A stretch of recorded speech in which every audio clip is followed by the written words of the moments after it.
Caralho, parece que eu dou um Dark Room. Vamos deixar um rosinha também pra... Rosa? Você é roxo, meu filho. Fiotes. Macacão que é só um cara vestido numa roupa. Remake que não deu certo. E acho que não tem nem bichinho de massinha. Enfadonhos de todas as idades, eu lhes apresento Kingo Kingo, de John Guillermin, de 1976. Esse filme é um fracasso de avaliação, de crítica. A crítica meteu o pau e eu também estarei metendo a piroca. Nunca tinha ouvido falar desse filme, cara, e teria sido melhor se tivesse continuado assim. Boatos de que a Fay Wray, a protagonista do primeiro filme, lá de 33, recusou participar desse filme, porque o roteiro era uma merda. Segundo boatos. Jamais eu comeria isso daqui, jamais! Mas você vai respeitar, vai aplaudir, porque o filme ainda tem alguns pontos positivos que eu gostei. Bom, apesar de tudo, é um remake bastante parecido com o original. Então, simbora, bebês. Um pouquinho pra cá. Desista, persista. Bom, uma coisa curiosa que eu descobri sobre esse filme é que ele tem 5 fodendo dublagens. Eu curti mais a primeira, vou ser sincero, a da Herbert Richards. O nosso filme começa em Surabaya, na Indonésia. Ai, que Deus do céu. Não vai ter mais diretor querendo gravar filminho em Ilha de Caveira nenhuma. Agora nós temos um navio de petróleo que tá indo explorar a Ilha da Caveira para conseguir o pretinho. Nós temos esse Fred aí, que ele é tipo uma releitura do Carl Damon. Esse é o filho da puta que tá propondo essa expedição até lá. Então a gente é apresentado ao protagonista, o Prota, meus terrores. É esse homem doido da Barba Ridícula, que é tipo uma releitura do John Driscoll. Ele entra no navio cargueiro como clandestino, né? Por motivos de... Ele não explica esse filho da fiote, eu não entendi. Ninguém dos 2.000 caras que estavam trabalhando lá vê ele, nem vê a bolsa de chumbo que ele taca no navio.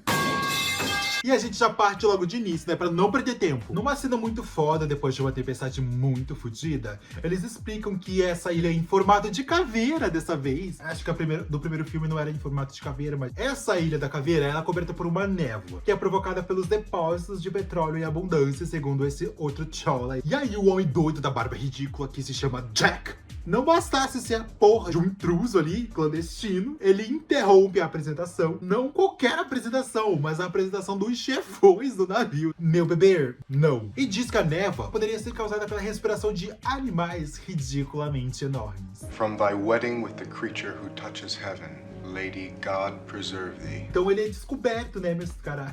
E daí a gente descobre que ele é professor de paleontologia, mas ele não explica por que ele foi de penetra ali, sabe? Ele quer o quê? Queria mamar. E depois de verem que o Tonho do Homem da Barba Ridícula não era de uma concorrência aí, querendo boicotar eles ali na expediçãozinha deles, o Fred decide que ele vai ser o fotógrafo do navio para pagar a estadia dele ali. Mas antes de chegarmos na ilha, apareceu um completo nada, uma senhora loira, né? Tava faltando a Mona loira. Dessa vez, ao invés de Anne, ela se chama Duan. Rien de rien. E com todo o respeito, Kong, mas que gostosa sua esposa. A diva ela foi encontrada desacordada em um bote salva-vidas, após o iate que ela estava para Hong Kong explodir ali do completo nada. E depois de ser assediada como qualquer mulher nesses filmes aleatórios dos anos 2030 pra baixo. Vou cuidar dela, sou enfermeiro. Na certa vai despila, não é? É preciso. A Duan acorda e a gente descobre que além de braba, gostosa e bonita, ela é doidinha. A gata tem um parafuso a menos. Olhem o globo. Você sabe, sou eu sem óculos. E aí a gente descobre que o Jack Barbicha, além de paleontologista, fotógrafo, fiote, é também médico. E aí ele presta terceiros socorros para a Duan. A Duan era pra ser a nossa Anne Darrow. Só que daí o roteirista decidiu, não vou dar um background decente para ela e vou jogar ela como uma atriz, que era pra ser uma atriz nova, que tava indo pra Hong Kong no iate dela. E explodeu. E é isso, gente, não tem muito o que fazer. E gente, vocês não vão acreditar. Eles se apaixonam. E aí que a gente percebe que o Jack também é um gostoso. Só que ele tá com essa barbicha ridícula e tira todo o charme dele. Uma foto fechação. E não perde tempo de sexualizar a mulher. Tem uma cena desnecessária dela tomando banho. Ela também é aquela amiga dos signos, né? E ela acha que o Fred, que é casado, é a pessoa que ela tá destinada a conhecer, porque ela leu no horóscopo dela. The biggest person in her life. Não sei como traduzir essa porra, mas é a maior pessoa da vida dela. O maioral. Ela tá pra conhecer o maioral. Nossa, quem será o maioral que ela vai conhecer, gente? Bom, eu li em algum canto por aí que a Duan não seria interpretada pela Jessica Lange, e sim pela Meryl Streep. Só que adivinha, gente? O Dino De Laurentiis, que é o produtor desse filme, achou ela feia. Mas vai ver se o cara é bonito pra tá falando isso. Vai se fuder, Dino. Espero que tu esteja morto a 10 palmas debaixo da terra. Finalmente chegamos à Ilha da Caveira, meus terrores. E realmente, é uma ilha. Bom, a gente não tem um plano tão aberto assim, né? Porque ele é coberto por uma névoa, né? Mas dentro da ilha é bem vasto. E vazio! A Ilha da Caveira vazia. Tipo, não tem um resquício de vida. Tipo, não tem um inseto. Não tem um peixe. Descobri que esse filme foi filmado no Kauai, lá no Havaí. Aí a nossa querida Duan está de cropped e um shortinho beiracu. Muito diva. Gente, meu bicho, cadê uma comba? Ai, aqui achei. Bom, tem umas inconsistências nos planos desse filme. Tipo a Duan mudando de feição num corte brusco aleatório que tem por aí. E ela falando que tem uma cachoeira logo ali na frente. Só que aonde, minha filha? Aonde tá a porra da cachoeira? Ei, Jack, ali tem uma cascata. E a cachoeira era bem picurruchinha pra ela ter visto da porra da orla da ilha. Aí, fiotes, depois de alguns bons minutos deles andando, né, pela ilha, né, porque custou caro gravar na porra de uma ilha famosíssima, eles finalmente estão de cara com a bendita muralha. E é claro que temos os nativos, que ainda estão meio estereotipados, mas dessa vez não tem blackface, aparentemente. Bom, dessa vez eles deixam bem claro que o ritual se trata de um casamento, onde eles oferecem a noiva como sacrifício para o Kong. Então tem todo esse rolê, né? Saca o rebolado desse fiote. Bom, basicamente acontece que nem um filme antigo. Eles interrompem o ritual, o chefe fica putaço e ele quer porque quer a Duan. Então ele oferece 6 mulheres em troca de Duan, que a dublagem analfabeta fala 5, mas tem claramente 6 pessoas ali. Eles não aceitam. Cara, eu nunca entendi porque, tipo, a Duan é importante, sabe? Não faz sentido. Por que eles querem a porra de uma mulher loira, sendo que eles sempre fizeram um ritual com mulheres da ilha, sabe? Então, tem um quesinho racista, pelo visto, mas o que nos resta é não respeitar e não aplaudir. Mais um filme ruxando.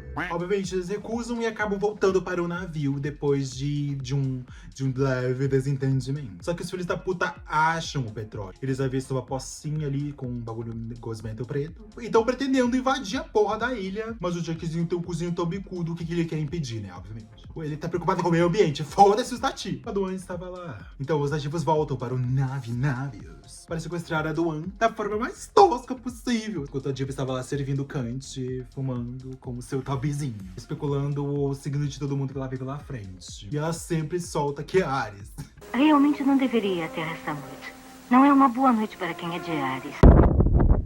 Minha filha, vamos aprender a palpitar. E pior é que o cara não é nem de Ares, sabe? O cara é de o cara é um câncer. Enfim, a Duan é sequestrada, levam a diva para a ilha e realizam um ritual. Dão um bagulhinho lá pra ela glu, glu, glu, glu, fica mais grogue do que já é. E finalmente aparece um macacão, que dessa vez é um cara numa fantasia de macaco. Não vou mentir, até que ficou realista, mas ficou muito medonho, sabe? Acho que nos anos 80 faria muito. Você que viu King Kong nos anos 80, vocês tiveram medo? Me conta se vocês acharam realista naquela época. Até arrepia o escudo fiote numa cena noturna, mas ele é meio retão, sabe? Ele é meio humanoide. Mas aí eu pesquisei e vi que essa realmente era a intenção. Daí eu tive que deixar meu cozinho bicudo quieto. Daí os homens chegam atirando em tudo quanto é canto para resgatar a Duan. E aí eles atravessam a muralha e vão atrás da diva. Cara, não tem nenhum dinossauro, o que é uma ironia, porque o produtor se chama Dino De Laurentiis. Cara, não tem um bicho. Não tem um bicho atrás dessa muralha. Não tem um pássaro. Até que tem uns barulhinhos de alguma coisa. A gente não vê um animal. Bom, diferente da Anne, a Duan é muito crazy. Ela interage demais com o King Kong.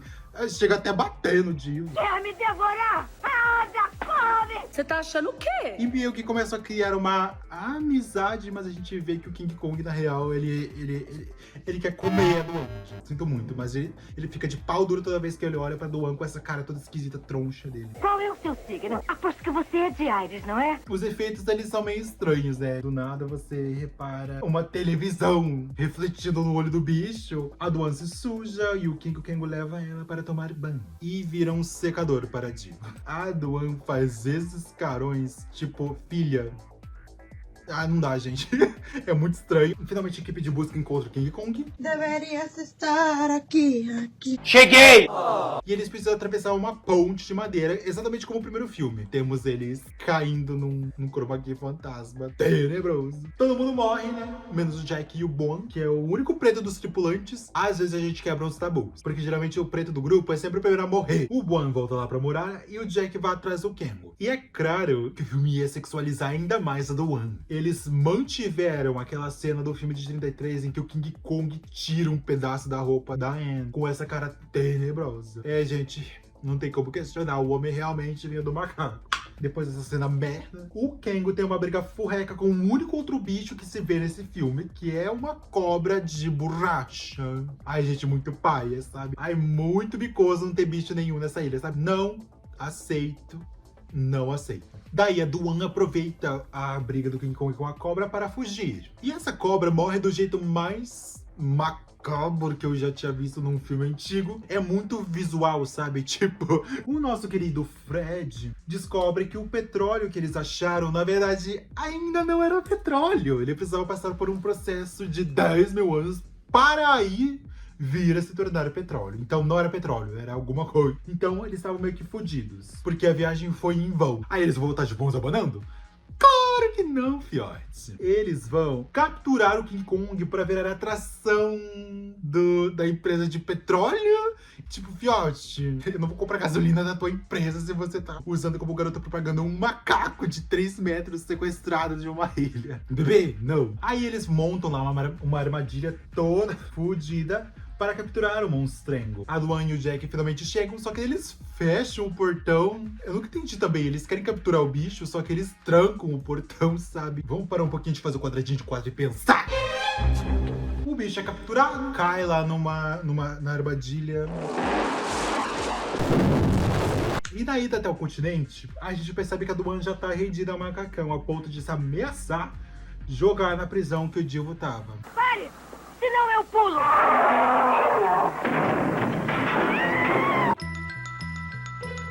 Então, finalmente, o anelão, que é o King Kong, é exposto como garoto propaganda num espetáculo das indústrias Petrox, de petróleo, com uma coroa ridícula.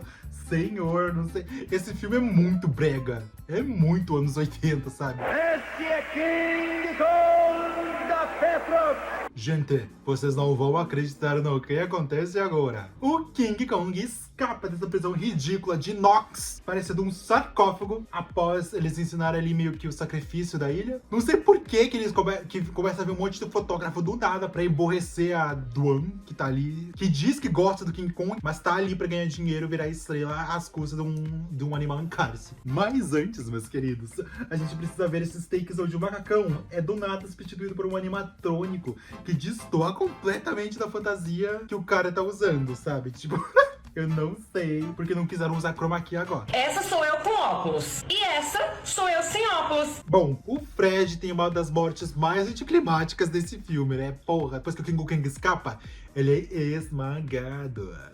Tá que ele morre porque o King Kong sai esmagando todo mundo e que não morre, né? Tipo, fica lá, aí quebrei um braço, quebrei minha perna, quebrei meu cozinho bicudo. Mas eu acho que ele morreu mesmo, porque não mostraram ele depois. Queria que tivesse mostrado ele todo esmagado. Bom, a Doan foge com o Jack de metrô. Tipo, tem um macaco gigantesco atrás de vocês, monstrengo, e vocês se enfiam na porta de um metrô. Mas essa cena eu tive que aplaudir. tive que respeitar, porque ela foi muito bem feita, ela é muito climática, apesar de não fazer sentido nenhum. Aí o King Kong avista as torres gêmeas e decide que vai escalar até lá. Por quê? Porque lá no meio do filme a gente vê numa cena anterior que o King Kong mora num lugar que tem duas pedras exatamente igualzinha às torres gêmeas.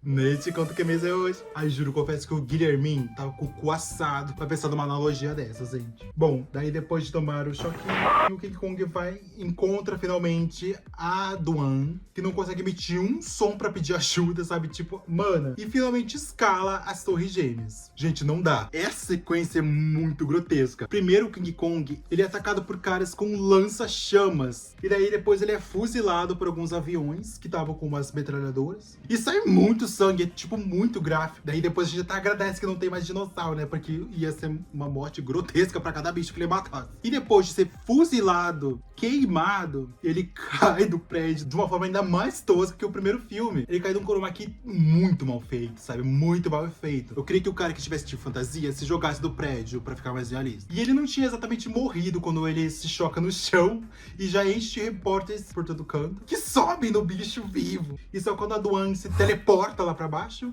que a gente vê que ele morreu de verdade. E aí enche de pessoas, né? Repórteres, paparazzos. E finalmente acaba esse filme. Que porra!